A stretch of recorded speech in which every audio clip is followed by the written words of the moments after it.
Depuis des siècles, dès 6 heures du matin, des centaines de bonzes parcourent les rues de l'ancienne cité royale du Laos, Luang Prabang, en quête de leur nourriture quotidienne. Il y a une trentaine d'années, la guerre et la révolution ont mis fin à la royauté. Depuis, la ville semble figée en attendant des jours meilleurs. Mais en avril, se fête le nouvel an bouddhique. Alors, les déesses du Mékong réveillent Luang Prabang, la belle endormie.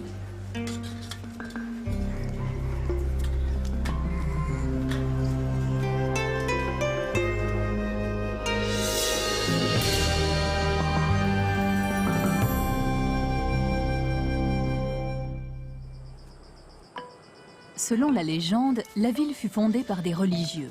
Par le passé, elle abritait plus de 16 000 habitants et a compté jusqu'à 65 pagodes. Aujourd'hui, seule la moitié demeure en activité. Chaque Laotien bouddhiste désire au moins une fois dans sa vie s'y rendre en pèlerinage pour y retrouver calme et sérénité. En de nombreuses périodes de l'histoire mouvementée du pays, Luang Prabang fut la capitale du Laos, que l'on nommait alors le royaume du million d'éléphants.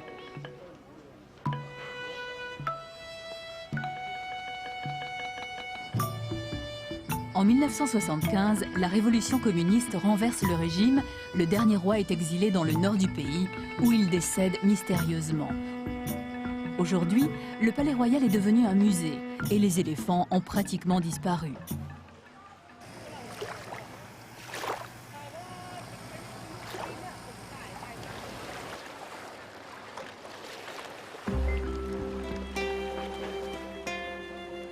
Ce matin, 2 jours avant le jour de l'an, Sililak et sa meilleure amie se sont levés au son du gong pour une petite croisière sur le Mékong. Elles doivent se rendre aux grottes de Pakou, situées à plus d'1 heure de navigation en amont de la ville.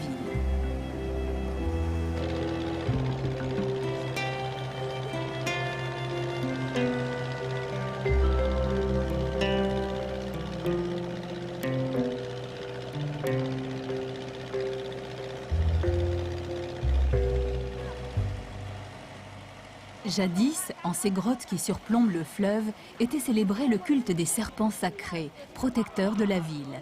Pendant les guerres, les paysans des alentours s'y réfugiaient et y cachaient les trésors des monastères afin de les protéger des pillages.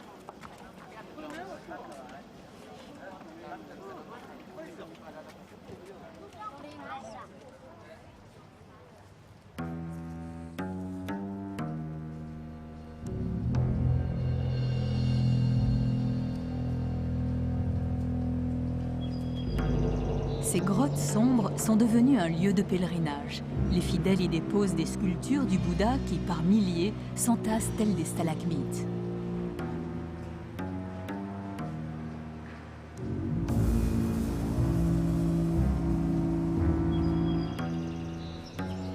Les jeunes filles sont venues ici afin de solliciter les faveurs du Bouddha, car pour Sililak, ce jour s'annonce exceptionnel.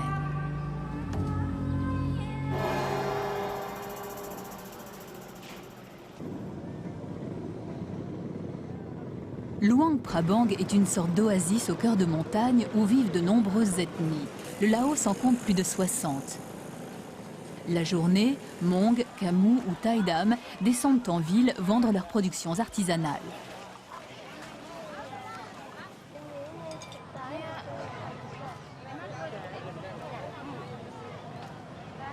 Face au marché, la famille de Sililak tient une pharmacie. Souvent, la jeune fille aide sa mère.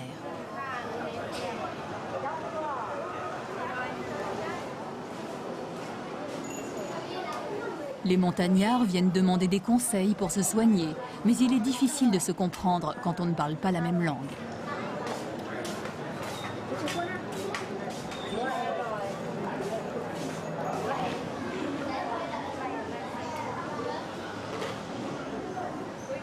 Toute la famille de Sililak est mobilisée, car la jeune fille est candidate à une élection des plus importantes, celle des déesses du Mékong, qui vont présider dans la ville les fêtes du Nouvel An. C'est pas la famille qui voulait qu'elle se présente. C'est un petit peu des alentours, les villages, le chef du village qui sélectionne, à vrai dire au départ, qui présélectionne, qui proposé à ma tante de présenter sa fille pour cette élection. Les filles qui se présentent doivent avoir entre 15 à 18 ans. Bien sûr, il faut être célibataire. Il faut de préférence d'aller encore à l'école. J'ai 15 ans, je suis élève au collège en classe de 4e et je vis toujours avec ma famille. Pendant cette élection, je veux que ma fille montre à tous ce qu'elle est capable de faire.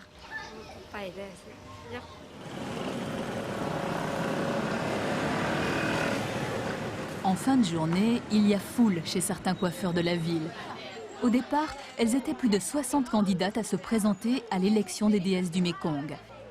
Lors des présélections, seules 24 ont été retenues. Ce soir a lieu la grande finale.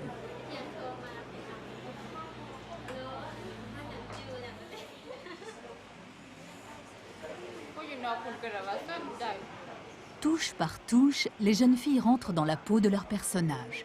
À l'approche de l'heure fatidique, la tension monte et le trac les gagne.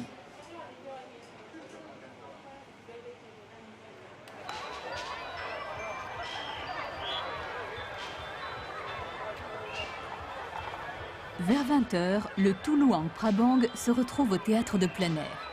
L'élection des déesses du Mékong est l'occasion d'une grande fête populaire. Autour de la scène, une multitude d'échoppes vendent nourriture, boissons, friandises et les enfants y trouvent de nombreuses attractions.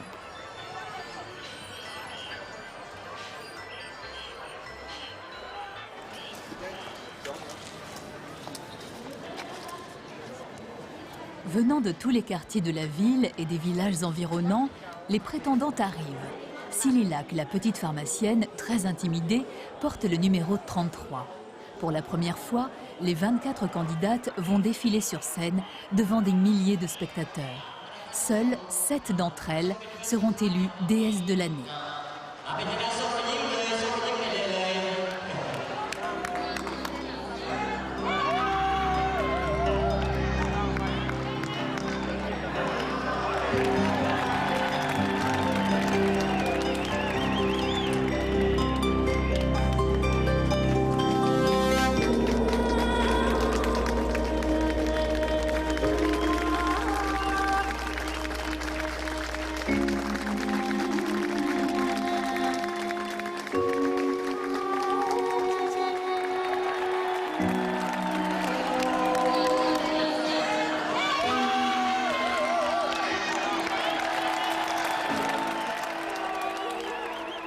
Pour le jury, la déesse idéale doit avoir une démarche gracieuse, un visage rivalisant de beauté avec la lune, des cheveux foncés comme du charbon de bois, des joues roses telles des mangues de Birmanie et des yeux de jet.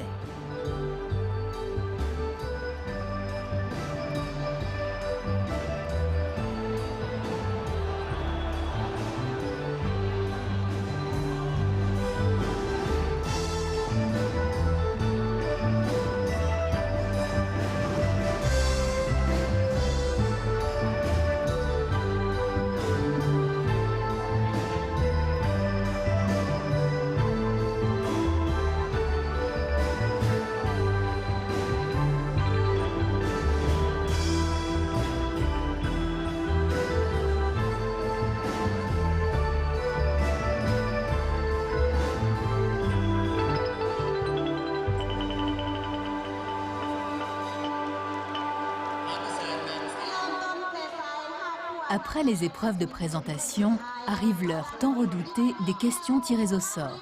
Le jury vérifie ainsi les connaissances culturelles des futurs élus.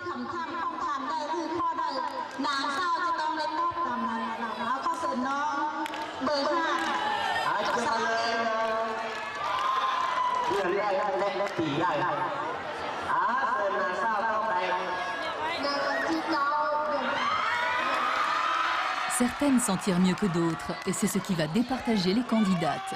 Pour le jury, il est important que les futures déesses aient une culture générale, car elles vont être, un an durant, les porte-paroles de la ville.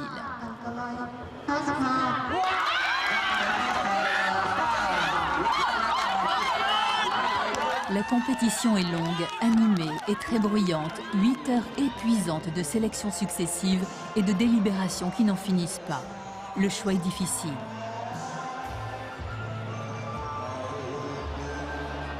L'attente est éprouvante pour les candidates et leurs familles.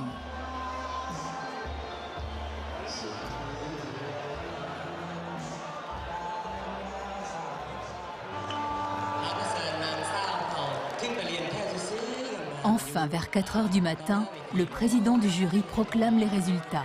Les déesses du Mékong sont appelées une à une sur scène.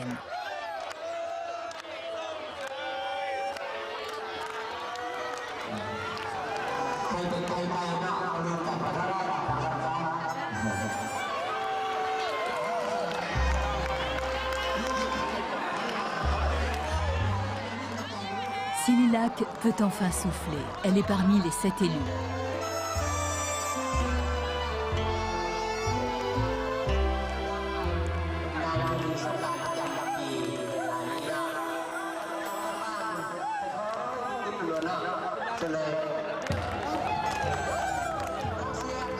La dernière nommée sera la déesse principale de la nouvelle année bouddhique.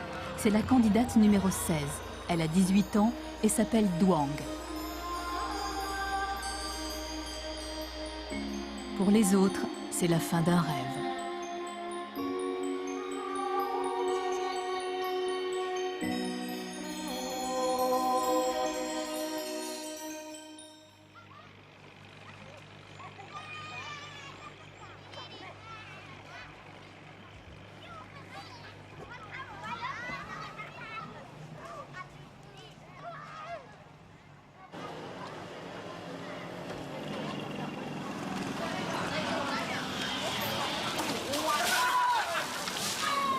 En ce dernier jour de l'année, les enfants lancent les festivités en arrosant tous ceux qui passent à leur portée.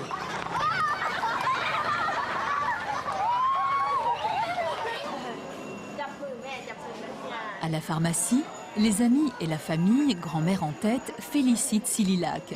Mais aujourd'hui, les 7 déesses du Mékong ne doivent pas participer aux festivités. Alors Sililak s'occupe en regardant la télévision.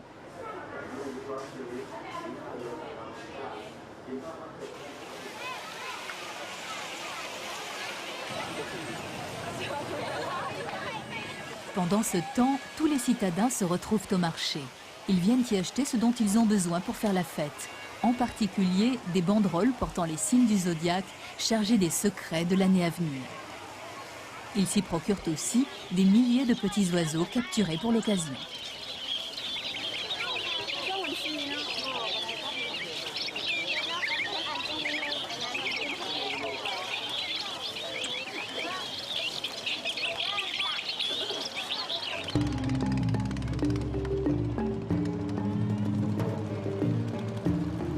L'après-midi, par une chaleur accablante, des centaines de pirogues vont et viennent d'une rive à l'autre du Mékong en un balai incessant.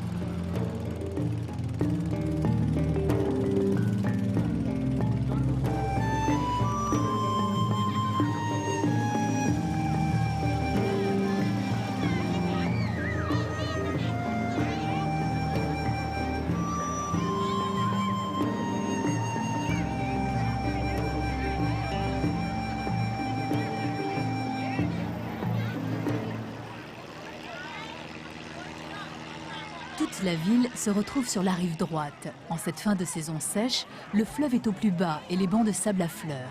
Là, chaque famille se lance dans la construction d'un château de sable, en fait une sorte de mausolée que l'on nomme stupa.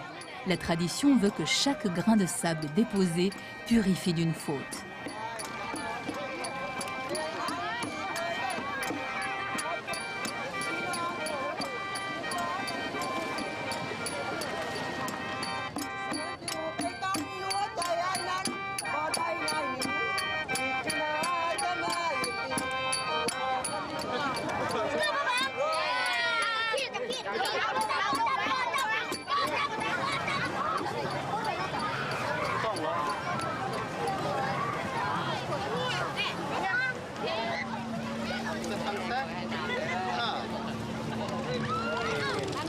Les stupas de sable terminés, les bâtisseurs libèrent les oiseaux en faisant le vœu d'être soulagés des souffrances du monde.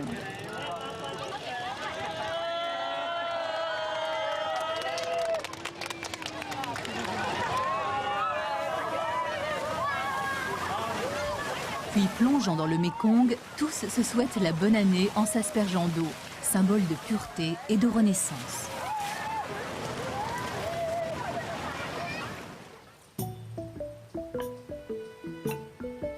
Le lendemain, le premier jour de la nouvelle année bouddhique est enfin arrivé.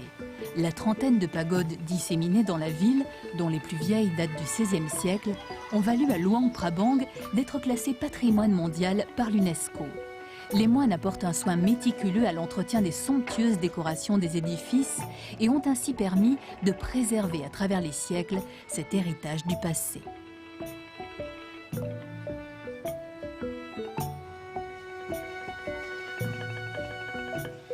Les fidèles passent devant les innombrables représentations du Bouddha afin d'y déposer des offrandes et en particulier du riz gluant.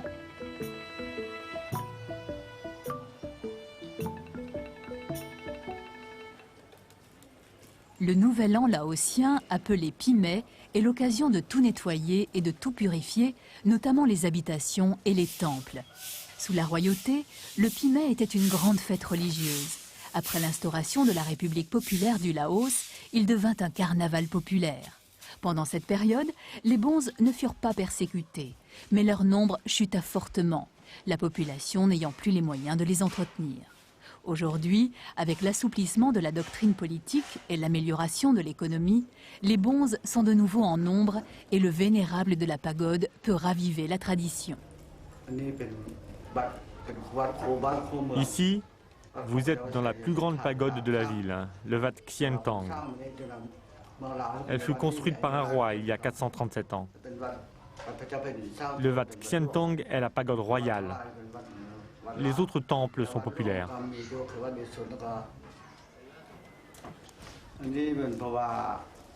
Selon la tradition, pour la nouvelle année, chaque personne arrose quelqu'un de plus âgé que lui. Mais pour obtenir encore plus de faveurs, la population désire aussi arroser les bonzes. Alors, les bonzes se préparent à subir un premier jour de l'an quelque peu humide.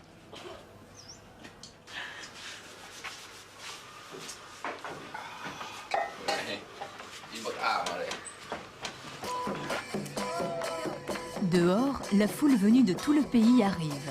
L'heure des cérémonies approche.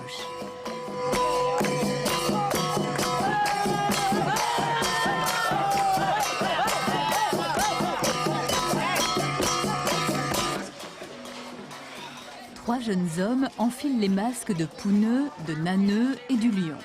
Pouneux et Naneux, grand-père et grand-mère, représentent les ancêtres légendaires du peuple Lao. Ils dansent avec le lion qu'ils ont domestiqué, symbolisant la domination de la nature sauvage par l'homme.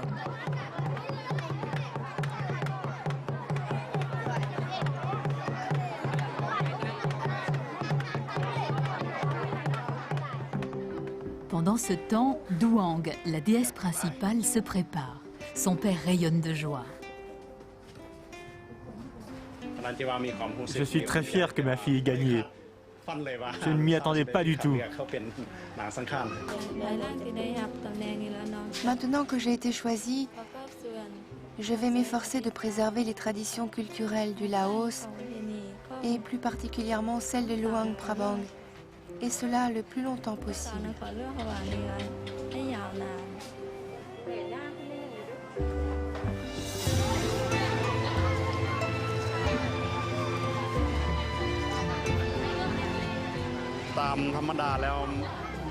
Pour les fêtes du Nouvel An, toutes les femmes sont à l'honneur. Et les déesses représentent toutes les femmes de la ville, qui par tradition ont droit de faire ce qu'elles veulent ces jours-là.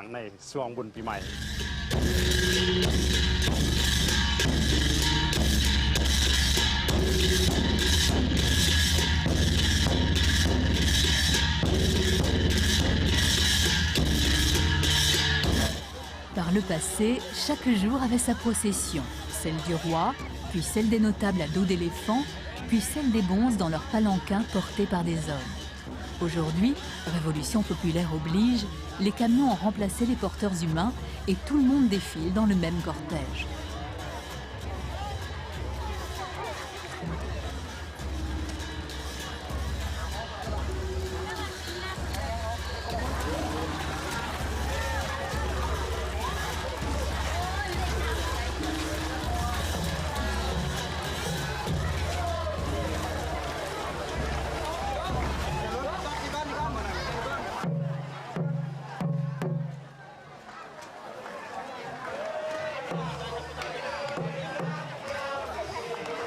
Derrière les notables, les bonzes, pouneux et naneux, les jeunes s'amusent dans une sorte de carnaval.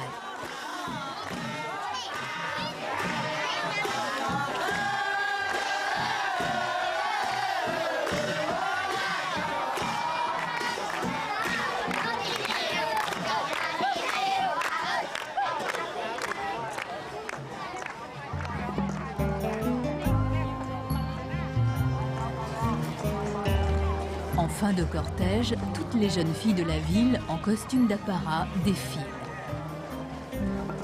Elles espèrent un jour devenir déesses, comme Duang, allongée sur le sanglier, animal totémique de l'année nouvelle. Une légende raconte qu'au temps où les hommes respectaient les génies, un sage qui étudiait le langage des oiseaux reçut la visite d'un de ces génies qui lui posa une triple énigme. Où se trouve la pureté de l'âme le matin, le midi et le soir? S'il ne pouvait répondre, le sage devait donner sa tête en offrande au génie. Dans le cas contraire, le génie offrirait la sienne. Après 7 jours de réflexion, le sage attendait la mort lorsqu'il écouta une dernière fois un couple d'aigles parler. « Demain, nous mangerons la tête du sage, car il ne peut répondre, » dit le mâle. « Quelle est l'énigme » demanda la femelle. Et l'aigle lui donna la question et la réponse. Le lendemain, le sage livra la solution au génie. Alors, ce dernier appela ses 7 filles et leur demanda d'offrir sa tête au sage homme. Depuis, lorsque revient l'année nouvelle, les filles du génie, les 7 déesses du Mékong, promènent dans la ville la tête de leur père.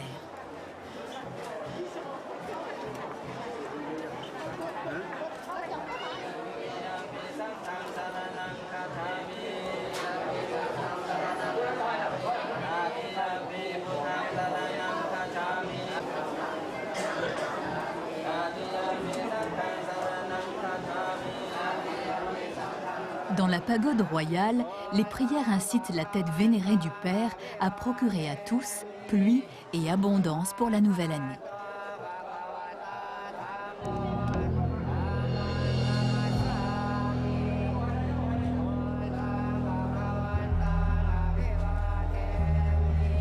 Puis, l'une après l'autre, les déesses versent, dans une gouttière en bois sculpté, l'eau lustrale bénite sur le Bouddha sacré, maintenu à l'abri des regards.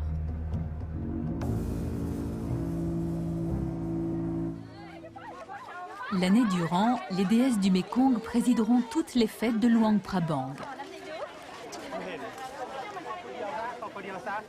Après la cérémonie, afin de garder un souvenir porte-bonheur, beaucoup se font photographier avec les déesses. Pour Sililak, c'est la fin de l'adolescence. Aux yeux de tous, elle est devenue une vraie femme Lao.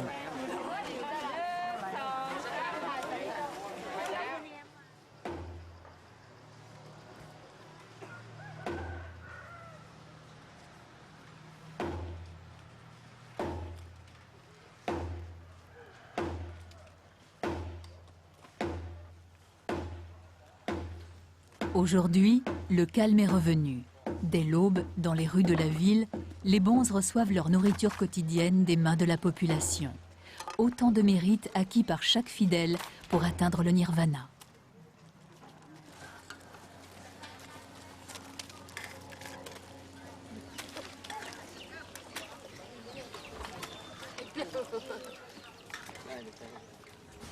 Sur les rives du Mékong, Luang Prabang retrouve peu à peu la sérénité spirituelle qui fit sa renommée.